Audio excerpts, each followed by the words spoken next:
Halo Ears, sekarang kita masuk ke materi logika. Apa itu logika? Logika adalah ilmu yang membantu kita dalam berpikir dan melakukan penalaran. Penalaran berarti memperoleh kesimpulan dari berbagai pernyataan yang ada. Mengapa kita perlu belajar logika, terutama untuk mahasiswa di ilmu komputer? Dengan kita mempelajari logika, kita bisa memahami argumen. Yang kedua, kita bisa menjawab pertanyaan. Dan yang ketiga, kita bisa memahami teorema. Dan yang keempat adalah logika menjadi pondasi dasar dalam kita belajar algoritma dan pemrograman. Oke, selanjutnya ada yang namanya adalah proposisi. Proposisi merupakan pernyataan yang memiliki salah satu nilai kebenaran, yaitu benar atau salah. Jadi, sebuah proposisi hanya bisa bernilai benar atau bernilai salah. Selanjutnya adalah kita ke permainan. Jika ada suatu kalimat gajah lebih besar daripada tikus, apakah kalimat di atas adalah sebuah pernyataan? Ya, ini adalah kalimat suatu pernyataan. Apakah kalimat di atas adalah sebuah proposisi? Ya. Selanjutnya, apakah nilai kebenaran dari proposisi ini benar? Ya, benar. Kalau kita bisa melihat dari gambar, gajah lebih besar daripada tikus. Selanjutnya, kita ke permainan yang kedua. X kurang dari 5. Apakah ini sebuah pernyataan? Ya, ini adalah sebuah pernyataan. Apakah ini sebuah proposisi? Jawabannya adalah tidak. Mengapa tidak? Karena nilai kebenaran dari pernyataan tersebut tergantung pada nilai X. Sedangkan X ini tidak diketahui nilainya berapa. Nah, sehingga kita bisa menyatakan bahwa ini bukan proposisi, tapi adalah fungsi proposisi atau kalimat terbuka. Selanjutnya, tolong untuk tidak tidur selama kuliah. Apakah ini sebuah pernyataan? Jawabannya adalah tidak, karena ini adalah suatu permintaan atau permohonan. Apakah ini sebuah proposisi? Tentu juga tidak. Apakah nilai kebenaran dari proposisi ini? Salah, karena hanya pernyataanlah yang bisa menjadi proposisi. Dari sini kita sudah melihat bahwa ini bukan kalimat pernyataan, sehingga kita bisa menyimpulkan bahwa semuanya adalah tidak dan salah. Oke, kita bisa menyimpulkan bahwa proposisi itu adalah kalimat berita, bukan kalimat tanya, bukan kalimat perintah atau yang lainnya. Jadi proposisi sekali lagi adalah kalimat berita. Ini adalah beberapa contoh proposisi secara acak saja. Misalnya adalah 1 ditambah 3 sama dengan 4. Ini adalah pernyataan. Apakah ini proposisi? Ya, ini proposisi. Lalu bagaimana kebenarannya? Jawabannya adalah benar gitu. Satu lagi, misalnya bulan ini adalah bulan Juli. Kalau kita kondisikan pada bulan sekarang, maka ini adalah pertama, ini adalah pernyataan. Yang kedua, ini adalah proposisi, namun kebenarannya adalah salah, karena bulan ini adalah bulan September. Itu ya, semoga bisa paham untuk proposisi. Sedangkan contoh untuk bukan proposisi, misalnya adalah cucilah beras dengan air hingga bersih. Nah, kalau kita lihat, ini adalah bukan suatu pernyataan, tapi adalah suatu kalimat perintah, sehingga ini bukan proposisi. Contoh lainnya adalah, pandaikah dia? Pandaikah dia itu bukan pernyataan, namun adalah kalimat tanya, sehingga ini tidak masuk ke dalam proposisi. Kita kembalikan lagi ke awal bahwa proposisi itu adalah kalimat berita yang bernilai benar atau salah. Oke, selanjutnya pada logika, proposisi itu disimbolkan dengan huruf kecil. Jadi kita boleh menyimbolkan dengan huruf apa saja dari huruf abjad A, B, C, namun biasanya dituliskan dengan P, Q, R. Jadi semakin banyak kalimat proposisinya, ada berapa jenis, nanti tinggal kita tambahkan. Contoh misalnya adalah Wika Brogor beralamat di Jalan Raya Soleh Iskandar. Kita bisa menyimbolkan dengan huruf P kecil. Tuh. Lalu misalnya Universitas Bung Karno mempunyai program studi Sistem Informasi dan Sistem Komputer. Kita bisa melambangkan dengan huruf S. Proposisi, bentuk proposisi itu terdiri atas 4. Ada tunggal, majemuk, proposisi bersyarat atau implikasi, proposisi biimplikasi. Pada bentuk proposisi, ITers bisa nanti untuk lebih jelas melihat animasi yang sudah disediakan pada materi logika. Sekilas saya akan membahas tentang proposisi atomik atau tunggal. Kalau tunggal berarti dia hanya dalam satu proposisi pernyataan. Jadi misalnya tadi contoh program studi TI Wika memiliki 5 permintaan. Jadi belum ada kata tambahan penghubungnya. Sedangkan misalnya yang kedua, misalnya ada saya berasal dari Kalimantan Barat. Nah, ini juga adalah proposisi tunggal. Majemuk dicirikan dengan ada 3 penghubung pada proposisi majemuk. Yang pertama adalah konjungsi atau conjunction. Dia adalah penghubungnya adalah dan. Dilambangkan seperti ini ya, P dan Q. Ini kalau ada 2 pernyataan atau P and Q. Oke. Misalnya contohnya ini, P hari ini hari Minggu, Q mahasiswa tidak masuk kuliah. Kalau menggunakan konjungsi, kalau kita mau membuat P dan Q, berarti hari ini Minggu dan hari ini mahasiswa tidak masuk kuliah. Selanjutnya adalah disjungsi. Disjungsi itu adalah kata penghubung dengan, maaf ini salah ya, adalah atau. Oke, atau dilambangkan seperti huruf V ini atau P or Q. Oke. Hari ini hujan, besok cerah.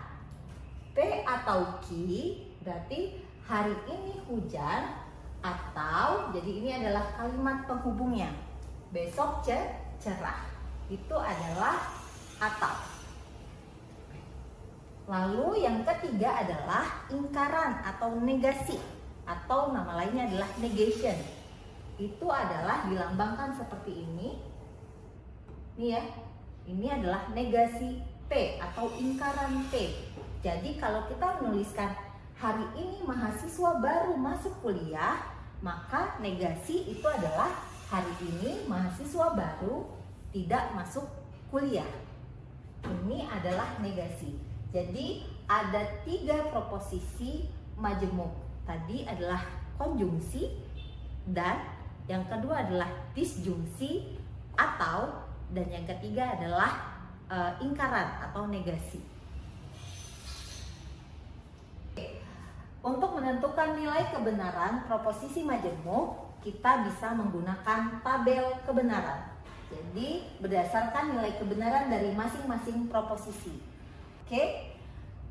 Pada tabel kebenaran konjungsi N, operasi konjungsi N ini hanya akan bernilai benar jika semua proposisinya P dan Q itu membentuknya adalah bernilai benar. Jadi bernilai true maka akan menghasilkan true.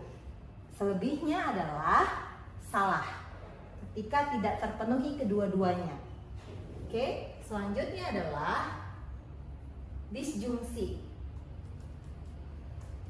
Operasi disjungsi or atau itu adalah di mana operasi ini akan bernilai salah jika semua proposisi yang membentuknya bernilai salah. Jadi hanya akan bernilai salah kalau yang membentuknya kedua-duanya adalah salah. Itu adalah or.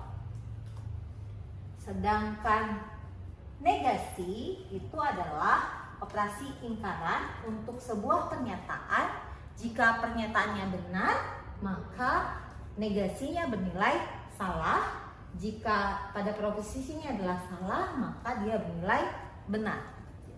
Itu adalah untuk ingkaran.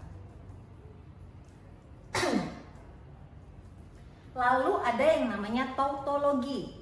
Tautologi itu adalah proposisi majemuk disebut tautologi jika semua kebenarannya bernilai benar atau true. Contoh misalnya adalah P atau negasi dalam kurung P and Q. Kita akan membuktikan bagaimana nilai kebenarannya. Lalu yang pertama yang kita lakukan adalah menuliskan setiap proposisi tadi P, Q, lalu ada apa saja? Ada P dan Q.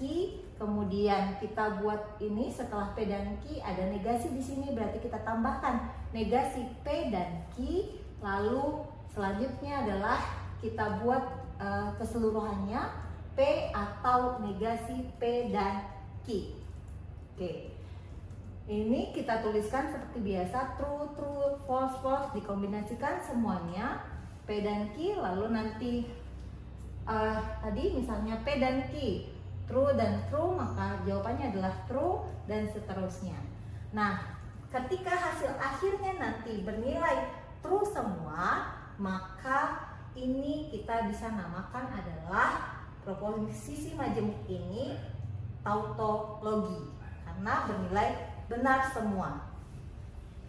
Selanjutnya adalah kontradiksi. Apa itu kontradiksi? Kalau proposisi majemuk tautologi bernilai true semua atau benar semua, maka kontradiksi itu bernilai salah semua pada kesimpulannya. Jadi proposisi majemuk disebut kontradiksi jika semua nilai kebenarannya salah. Yang di sini adalah nilainya salah. Tuh. Selanjutnya adalah ada yang namanya ekivalen. Ekivalen itu adalah dua buah proposisi, misalnya ada proposisi, kemudian disebut ekivalen secara logika jika kedua tabel kebenarannya mempunyai kebenaran yang identik. Jadi kalau kita lihat di sini pada negasi untuk P dan Q dan negasi P atau negasi Q kita buat dalam tabel kebenarannya, lalu kita lihat hasil akhirnya. Jadi di sini semua identik, artinya sama. Yang pada baris pertama false false, true true, true true, true true. Nah, kedua tabel menghasilkan hasil yang sama, sehingga ini dinamakan dengan proposisi majemuk yang ekivalen. Namun, kalau ada salah satu saja yang berbeda, maka proposisi majemuk ini bukan ekivalen. Oke, tadi kita sudah belajar ada yang namanya kata penghubung or atau biasanya kita sebut dengan inclusive or. Pada P atau Q di sini artinya jika salah satu proposisi atau P-nya benar atau kedua proposisi itu benar. Contohnya adalah jalan tergenang air karena hujan atau siraman air. Jadi misalnya, jalan tergenang air karena hujan atau siraman air. Bisa saja jalanan basah ini karena hujan, atau juga bisa saja jalanan itu basah karena karena siraman air. Atau juga bisa kedua-duanya. Jadi itu adalah or. Jadi dia bisa kedua-duanya. Atau contohnya yang lainnya adalah misalnya ketika kita misalnya ke bandara, maka biasanya yang diminta untuk check-in adalah KTP dan paspor. Kita bisa memberikan KTP atau paspor. Jadi boleh KTP saja, boleh paspor saja, atau boleh juga ke kedua-duanya. Itu adalah untuk inklusif, disjungsi inklusif. Nah, sehingga balik lagi ke sini bahwa jalanan yang tergenang air oleh hujan maupun siraman air itu bisa saja. Lalu ada yang namanya disjungsi eksklusif atau kita sebutnya adalah SOR gitu ya. Kalau di logika dilambangkan dengan kalau seperti ini. Oke. Kalau ini P atau Q tapi bukan kedua-duanya. Jadi contohnya misalnya adalah Oci hanya dapat ke kampus menggunakan motor atau angkot. Jadi Oci ke kampus boleh menggunakan motor atau angkot, tapi dia tidak bisa menggunakan kedua-duanya secara bersamaan. Dia ke kampus menggunakan motor atau angkot. Nah, itu bedanya eksklusif sama inklusif. Jadi kalau inklusif tadi itu bisa kedua-duanya, namun kalau eksklusif tidak bisa kedua-duanya. Jadi P atau Q tapi bukan kedua-duanya. Itu adalah untuk eksklusif. Ini adalah tabel kebenaran untuk SOR atau disjungsi eksklusif. Kalau yang membedakannya tadi dengan inklusif or itu adalah bedanya di sini. Jadi P atau Q jika kedua-duanya kalau salah tadi dia akan bernilai salah kalau dua-duanya adalah salah. Jadi kalau di sini sedangkan pada yang eksklusif atau disjungsi eksklusif dia akan bernilai salah kalau kedua-duanya dilakukan atau sama sekali tidak. Itu adalah untuk SOR. Ada yang namanya proposisi bersyarat, yang namanya adalah implikasi, dan satu lagi adalah bikondisional. Untuk kedua materi ini bisa juga ITers lihat pada materi di animasi yang telah disediakan. Itu saja dulu untuk pembelajaran logika. Sampai ketemu lagi. Assalamualaikum warahmatullahi wabarakatuh.